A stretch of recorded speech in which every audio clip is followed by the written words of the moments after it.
Okay, go ahead and get started. I don't know what to do about this screen that's not coming down. Why the left-hand one is not coming down and the right-hand one is coming down, I have no idea. It's always something new and different in here. So the old tests and the homeworks are on Carmen, and so I hope you guys have had a look at them. Any questions about the homework? I hope it makes sense now. If you look at the old tests, then you'll see the value of working through those homework problems for sure. Okay, so we should be in good shape for next week, knock on wood. Okay, so today we're going to talk about something that's not on the test next week. And the test next week is on what day? Wednesday. Ah, very good. Wow. Memorizing that one's not a hard part for this class.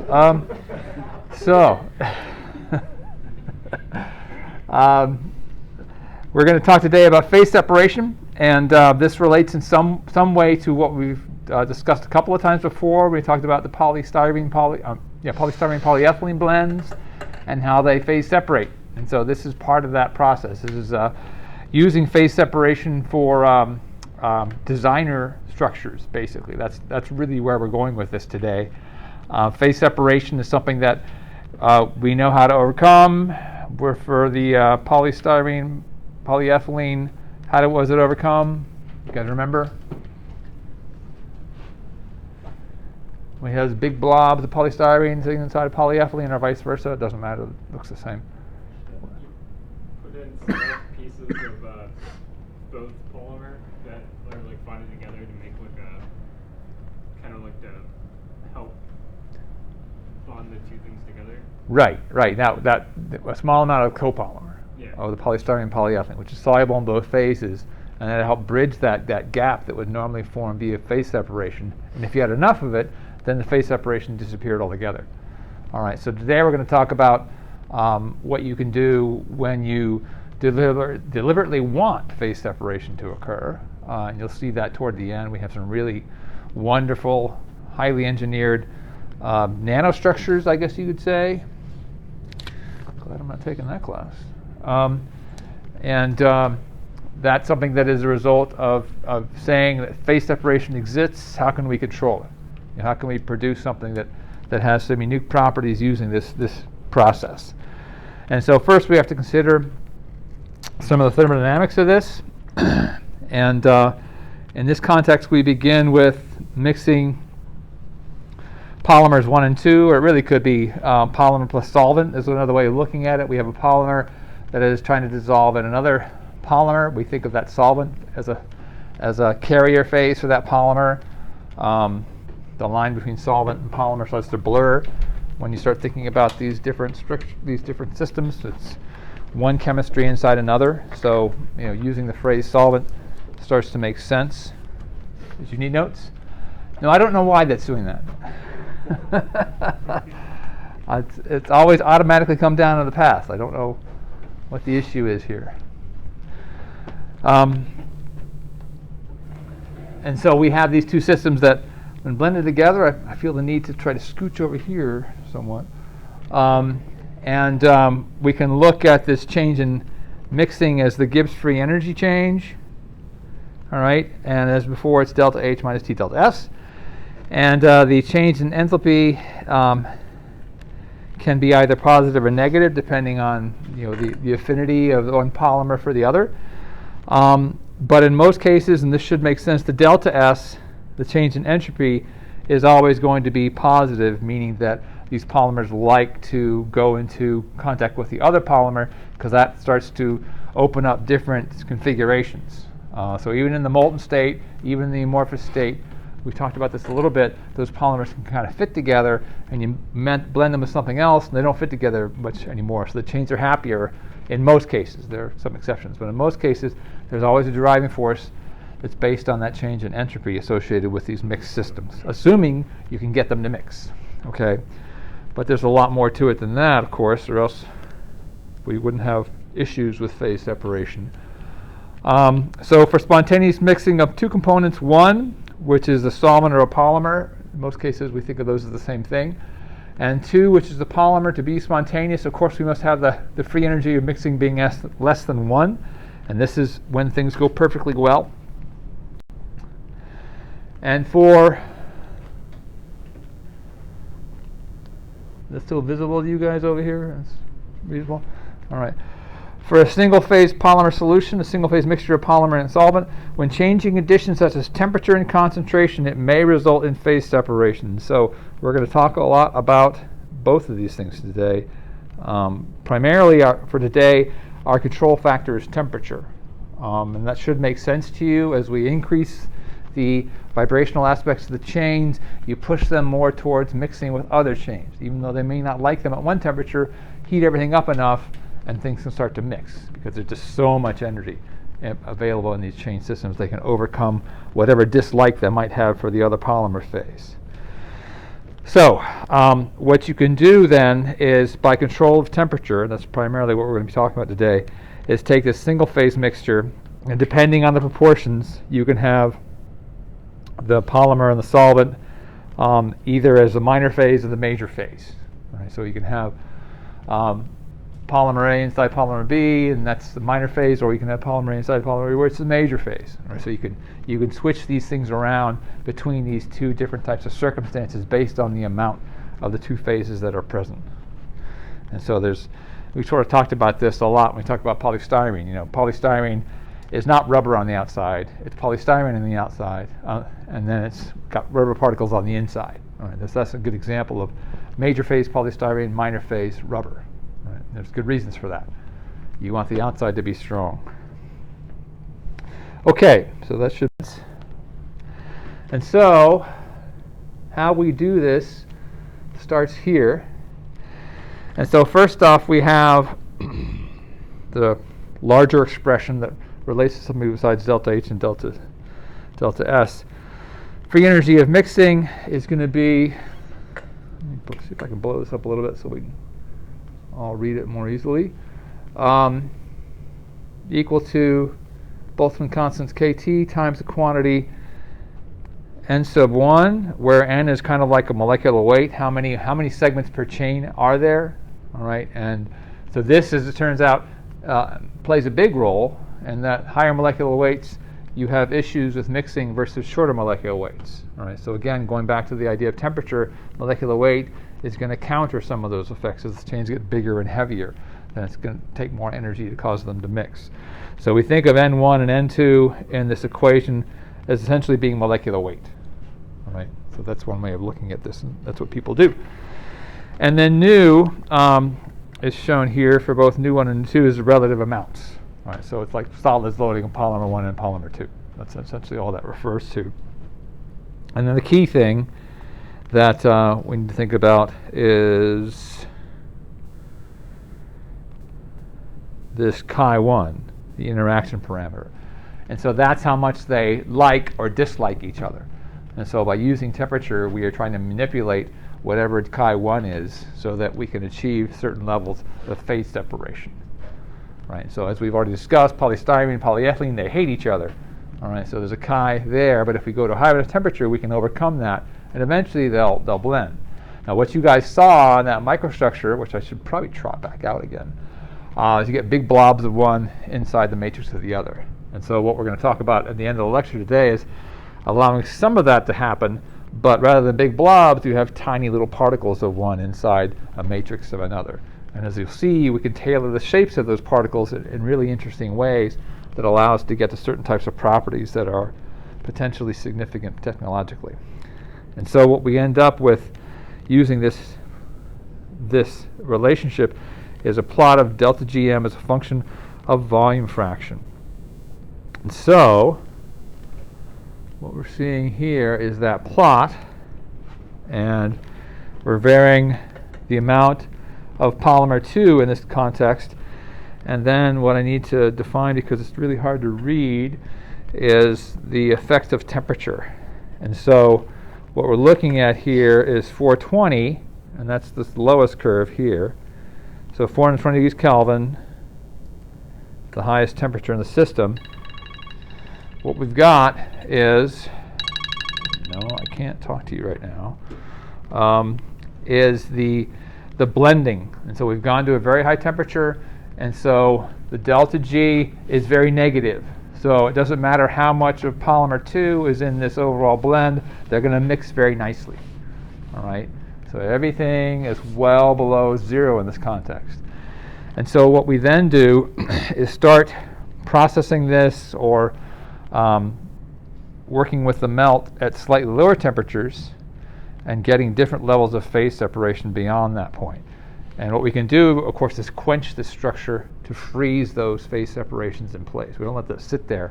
So you make a lot of thin films with this process because you can freeze a thin film and suck all the heat out of it and capture that microstructure.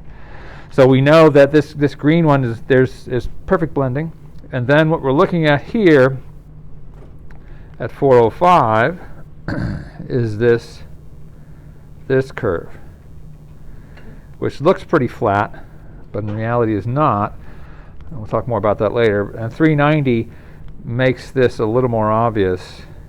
And so you can see it sort of looks flat, but of course if you zoom in on it, and this is the devil in the details, down here you have small changes in curvature, some of which are positive relative to the negative ones around them. So it's not perfectly flat. It starts to move up a little bit. And you see that a lot more.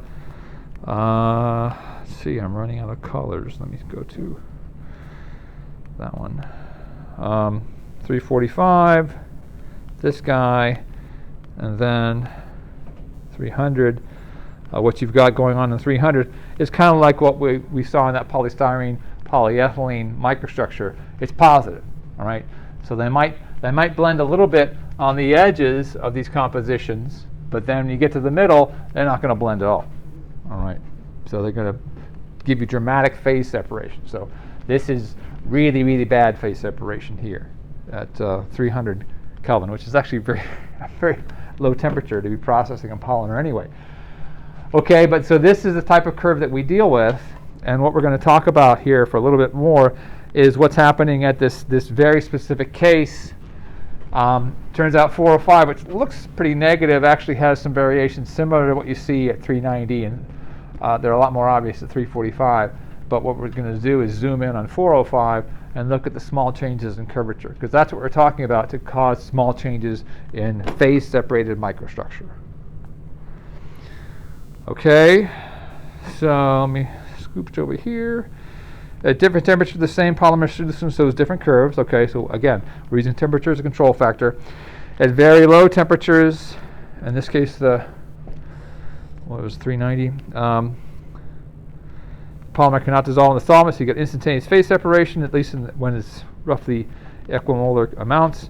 Even when the delta G is less than 0, the shape of the curve changes with temperature. So we're going to talk about that in more detail. All right, any questions about this plot so far? So we're all good with what the plot is showing us, at least at a macro scale. And what we do is zoom in on the 405 curve.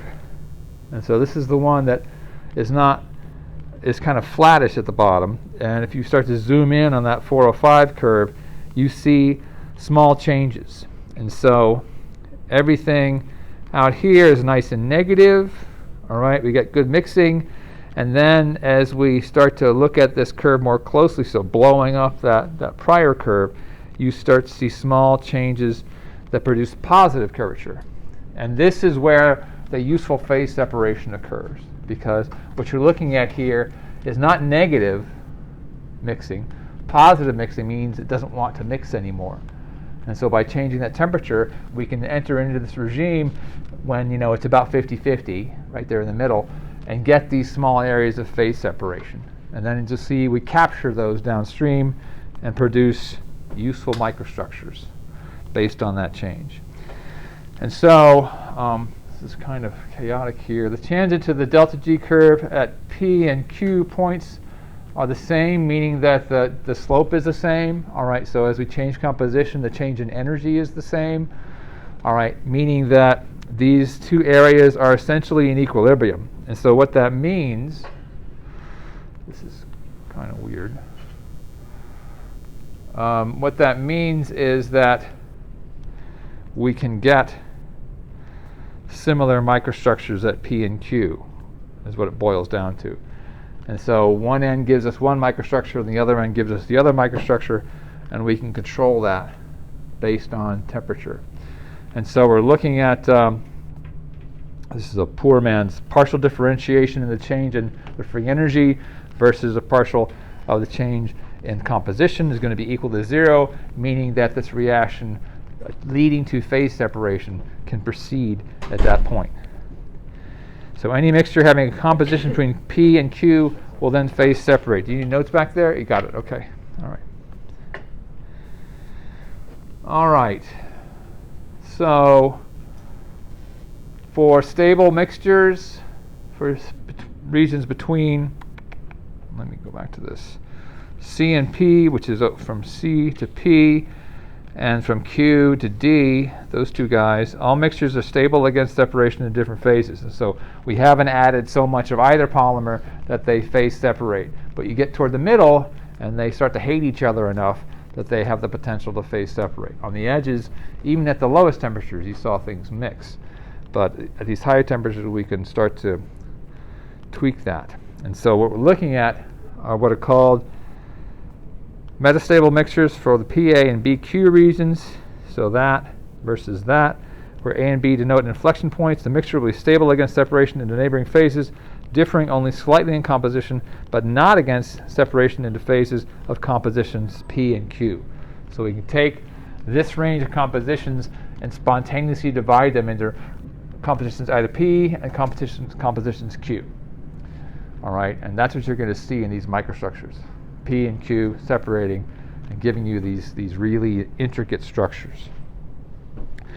And so the secondary partial differentiation with respect to M and composition is equal to 0 at that point, which is what that means. For unstable mixtures, for the A to B regions, all mixtures are unstable. And so that means they differentiate and spontaneously change into P and Q. Okay. This is really cruel and unusual punishment to try to lecture like this. But anyway. All right. So if we take the new two values at points like P and Q at different temperatures and plot the temperature versus that composition, we can obtain a phase diagram. So we're starting to zoom in on those localized regions where we care. All right, you don't care about stuff on the edges because that's not going to give us interesting microstructures. At temperatures above the curve, it's going to be one phase. At temperatures below the curve, we can get phase separation. That's what that boils down to. All right, so as we change temperature, and this is not delta G on the y-axis, this is temperature on the y-axis, we can change the number of phases present, okay, just by controlling temperature. So that should sort of make some sense now. If we're at higher temperatures, we end up with the one phase. And so we start to look at control of composition to control the number of phases present. All right, so effects of molecular weight. The curves move to higher temperatures as molecular weight is increased. Just like I said a minute ago, you need higher temperatures to deal with heavier chains. All right, it should make sense that really short chains or oligomers, they're going to mix pretty easy. The larger chains, they're not going to mix as well. Yes, question? Can you explain these axes again? What is V2 exactly? Nu 2, or the axes, is just composition. How much polymer 1 and how much polymer 2. So right now we're looking at polymer 2 on the x-axis. And then, that's T. Yeah, that's T on the y, yeah. Sorry, it just printed weird, I think. Okay. Oh, it did? I just couldn't see the top part. Oh, yeah, it's not very clear. Okay, sorry about that. Same holds true here. This is also temperature on the y-axis. And a certain polymer concentration, increase in molecular weights cause increases in the phase separation temperature. So higher molecular weight solutions need higher temperatures to remain stable, i.e. single phase. And so this curve, first off, it's showing increased molecular weights, meaning that the stuff here in the middle of this is low molecular weight, and then over here is high molecular weight. All right, and so it's showing you how the stability changes as we change the molecular weight in the system. So you can have higher molecular weight polymer solutions need higher temperatures to remain stable, i.e. you might not get phase separation at all at a high enough molecular weight. At certain temperatures, low molecular weight polymers tend to remain in solution, while high molecular weight polymers tend to phase separate. So it's kind of confirming what we already know about the effects of molecular weight on chain motion. That's what it boils down to in this context. It also says that we can do something else besides play around with composition. We can play around with molecular weight and change the following microstructure as well, if we want to. So it's, again, a lot of complexity here that relates to the size and the ability of those chains to move around. Any questions about that? Okay, so the first place where this starts to become useful is in something called the UCST versus the LCST. And this is more of a biomedical thing. And what I mean by those two abbreviations or acronyms, the upper critical solution temperature, UCST, or the lower critical solution temperature, LCST. Upper critical solution temperature is obtained when phase separation occurs upon cooling. Okay, and that's something that can be useful in that we can have one phase versus two phases when we're talking about a change in temperature. All right. Phase separations exhibiting the LCST temperature are for solutions in which phase separate upon heating. And so this is the one that's, the application is a lot easier to describe, so we'll just focus on this. And so what we see in applications in biomedicine is we can start with a given, it turns out, polymer and water solution that when we're at a lower temperature, it's a nice watery solution. And what's done is you engineer the polymer structure so that when you reach 37 degrees centigrade, you start to form two phases. Okay, so this is something that's done with a polymer called polyaniline, as well as a couple of other polymers that, when we are down here at room temperature, 25 degrees centigrade, it's a single low viscosity solution. And as we go to 37 degrees centigrade, which is important, why? Body temperature. All right, so we start at 25 degrees C, room temperature in the lab, mix this stuff up, no problem, low viscosity. It gets injected into the body at 37 degrees C, and we get two phases, all right, which means we get a gel-based structure, and what's not shown here is the viscosity shoots way up. Question? So what purpose is that? Good question. So the purpose is when you inject it, this gets into the practical side of biomedicine, when you're injecting drugs or whatever into someone, you want a nice low viscosity solution so it goes in easy, all right? And we actually have a project for the BLM where we make emulsions, and if you mix them together with certain compositions and try to get them to go through an 18-gauge needle, all right? So that's pretty important to the person receiving that gauge needle, how big the needle is. Some of them are like daggers more than needles, but anyway, you want it to go through these tiny needles, and that's easy when it's low viscosity, but you have the wrong emulsion, then it's like trying to get it to go through that needle, all right? And so in this context, what you're doing is you're utilizing the fact that a single phase is low viscosity, and then when it gets injected into place into the tissue around the heart or wherever it is you're trying to deliver your drugs or cells, then the viscosity shoots way up and it sits in one spot. It doesn't move around. So you take advantage of the fact that it goes in easy when it's just a nice solution in a single phase, and then hardens essentially into this gel. So it protects the cells that have just been injected, or it protects the drug that has just been injected, and allows it to gradually seep out rather than just go all over the place as a solution. Does that make sense? It's not necessarily polymers, but it is a nice example of how LCST can be useful to us. Okay, so we're phase separating into gelatin basically when we go to the high temperatures. So it forms a kind of not a solid block, but a very highly viscous block. All right. So that's one clear example of how these can be used. In all cases, phase separation occurs when the interaction parameter exceeds some critical value at composition nu2 and temperature T sub C, which in this case we're talking about 37. And it is often observed that LCST behavior originates in the existence of specific interactions between the polymer and the solvent, which shouldn't be a huge surprise. All right. So there's been a lot of work on this in terms of drug delivery, where they tweak the polymer in certain ways. Okay. And so what we're really talking about today, though, is more along the lines of polymer-polymer phase separation. And when two polymers are mixed, the most frequent result is a system that exhibits almost total phase separation. You guys are very familiar with that, based on that one example of polystyrene polyethylene. And this is called immiscibility. All right, and that's typically what we often see, even for things like polystyrene and polyethylene, both of which are nonpolar. Seems like they should mix, but they don't. However, when we can overcome this and the polymers do mutually dissolve, they're generally found to phase separate at some higher temperature rather than at some lower temperature. Some polymer-polymer blends can exhibit this LCST behavior. Other polymer blends can exhibit UCST behavior. And so we can get either one depending on the polymer system that's engaged. So we can have a situation where we have a single phase at lower temperature and two phases at higher temperature, or vice versa.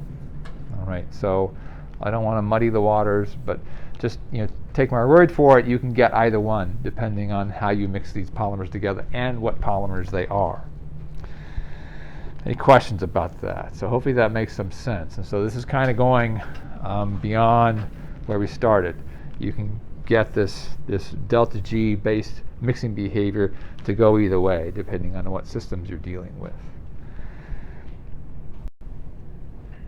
And so we get into these mechanisms of phase separation. And this is where we have to hark back to Spinodal phase separation, or Spinodal thermodynamics. You guys remember some of that?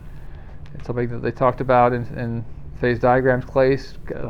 Phase diagrams, probably only briefly. All right, but that's kind of where we're going with this. This first part is a little easier to work with. The spinodal decomposition is a little harder to get your head around. But nucleation and growth is something that we've kind of already talked about a little bit, so this shouldn't be too unfamiliar.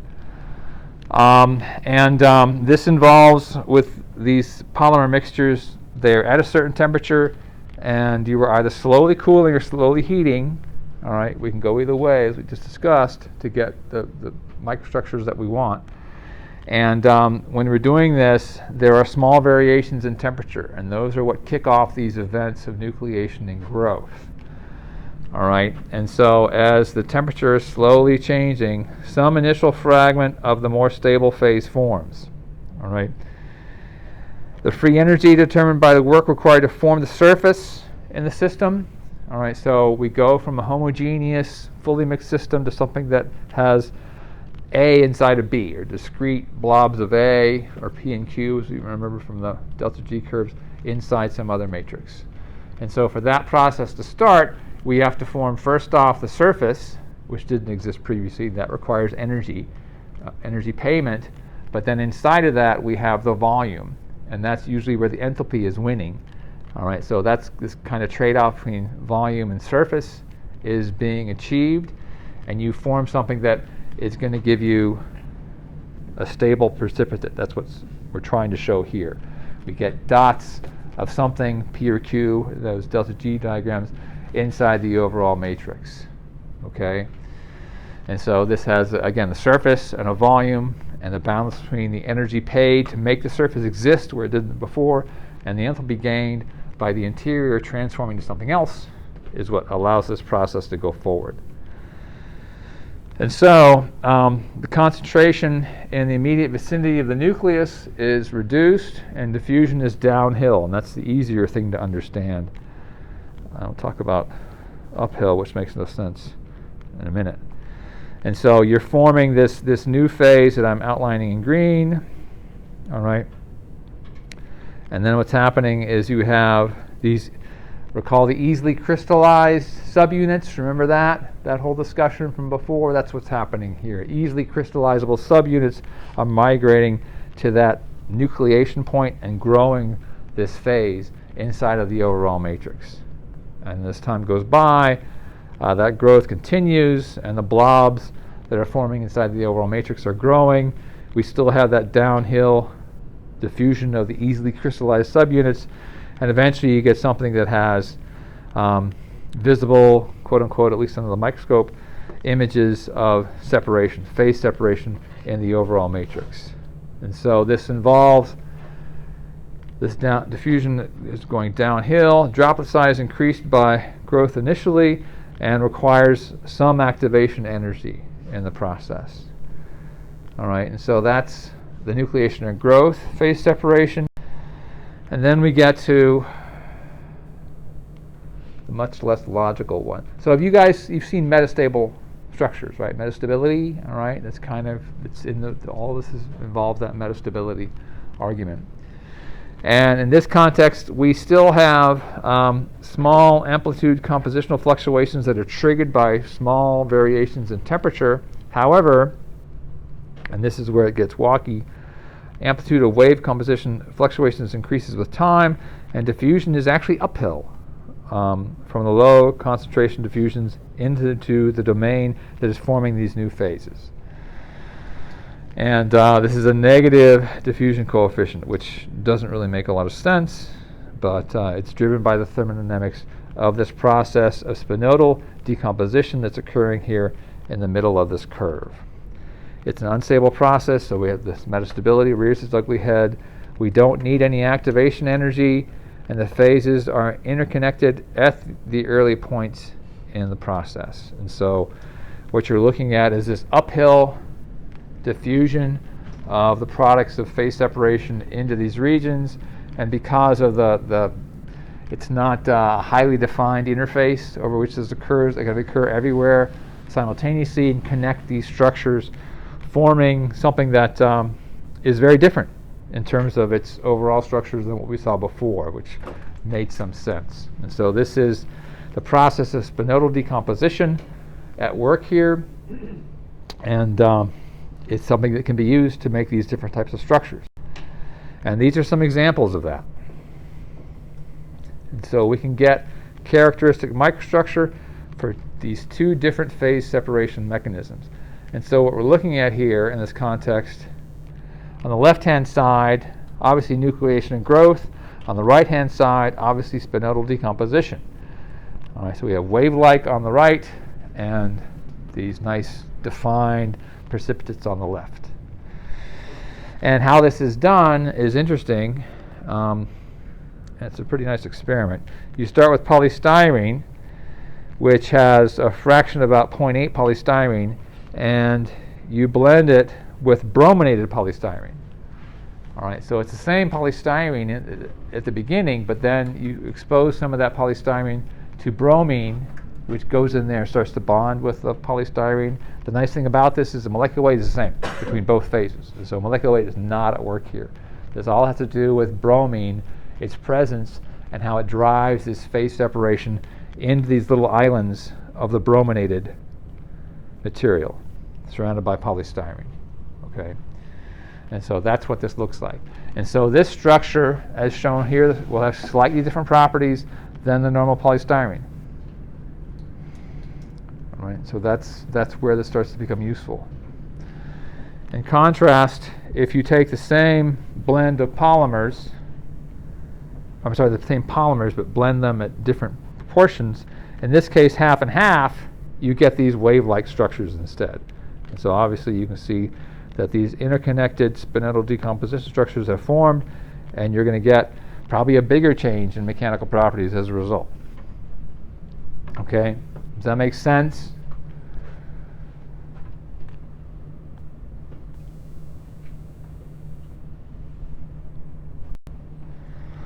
And so, as opposed to brominated polystyrene, which probably isn't much good for anything, we can instead look at the system that we've become very familiar with, high impact polystyrene. And so here we're looking at graft copolymers, which we've already talked about, where we take polystyrene and we graft the polybutadiene onto the polystyrene. We force it to associate with the polystyrene, and because it's only a small amount of rubber, it can't find other areas of rubber and make a big agglomerate. It can't because it's bonded to the polystyrene, so it has to stay in small areas, making small features, which is better in terms of consistent properties. And so for this example of hips, we have these areas that are not very large. These are 10 micron bars, and so we're looking at your relatively small areas of rubber inside of polystyrene that cannot themselves grow. And so each one of these is polystyrene upon which the polybutadiene has been grafted, and then all the polybutadienes are kind of collecting together and making these blobs, all right, but they can't grow because they're connected to polystyrene around them. So they can only stay a certain size. They cannot get bigger than that because of the fact that they're chemically bonded. This is why we do this. So it doesn't matter what we run the extruder at, you're always going to get a small, finely divided microstructure in the end. And you can do interesting things. You can form an interpenetrating network by allowing for 1% cross-linking between these two phases. And so not only are they Graft copolymers, but now they have a little bit of cross-linking. And so what you're getting is still some phase separation, all right, but it's really finely divided because the cross-linking means those chains can't move around very easily. So they still have the driving force of phase separation, but you're not going to get the larger scale separation we saw previously. And then you can also get semi-interpenetrating networks by varying both factors simultaneously. So you get some of the benefits of the structures that form with these penetrating networks, but you control it using these various processes.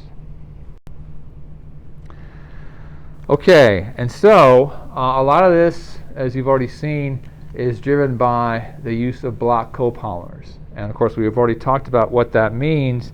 And what I want you to keep in mind here is that these are block copolymers. These are not monomer A next to monomer B next to monomer A next to monomer B. These are, and we did this before, a large length of one polymer co-joined with a large length of another polymer.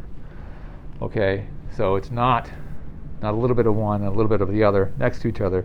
And the advantage here is that these large blocks, as you've already seen, can get together with other blocks and make regions, all right, make structures based on the fact that the purple stuff is finding other purple stuff and collecting together to make a structure we could see in the microscope. And so here we're talking about linear copolymers, which is repeat units exist only in long sequences. All right, so diblock or triblock, however you want to put them together, there's a lot of them in each block. They usually have different properties. In this context, A is rigid and amorphous, like polystyrene. B, on the other hand, amorphous and rubbery, like styrene butadiene. And so we can have these polybutadiene, polystyrene in blocks and give us these tough and strong plastics. And that's kind of shown here in this microstructure, in which we have A, glassy spheres of polystyrene. So we have blocks of polystyrene, which we know are strong and rigid, and we can surround those with a rubber matrix, i.e. polybutadiene. And this type of approach is actually used in a number of elastomers, adhesives, toughening additives for plastics, and asphalt modifiers, which are boring but really high volume, so there's a lot of money to be made. All these things are very useful in terms of processing additives for specific areas of application. We can also look at making A hydrophobic and making B hydrophilic. For example, polylactic acid and polyethylene glycol. I should use green there. That's the one that's, no, I'm still trying to use green. That's the one that's hydrophobic, whereas the PLA is going to give you the hydrophilic domains. And so we can look at capturing a drug inside of a hydrophobic domain and surrounding it by hydrophilic domains. What does hydrophilic mean in this context? Does it mean it's going to break down easy in water? Or is it No, it means it hates water. Hydrophobic means it hates water. Hydrophilic means it loves water. I said philic. Oh, which one did? I said philic. Okay, hydrophilic means it loves water. So will it like attach a bunch of like side groups, or will it break down with the water? What will it do? Oh, well, it's going to allow water to infuse into itself. Eventually, yeah, the PLA will break down, but initially, it's just going to allow water to come on in. All right. Whereas hydrophobic is like Teflon. All right. It despises water. Everyone understand that? Okay. Salt is hydrophilic. All right. Like I said, Teflon is hydrophobic. And you can flip it around and get the hydrophobic character on the outside and the hydrophilic character on the inside. And so you can shield drugs in that way, for example, using these different polymer structures that allow you to get certain types of drug delivery characteristics.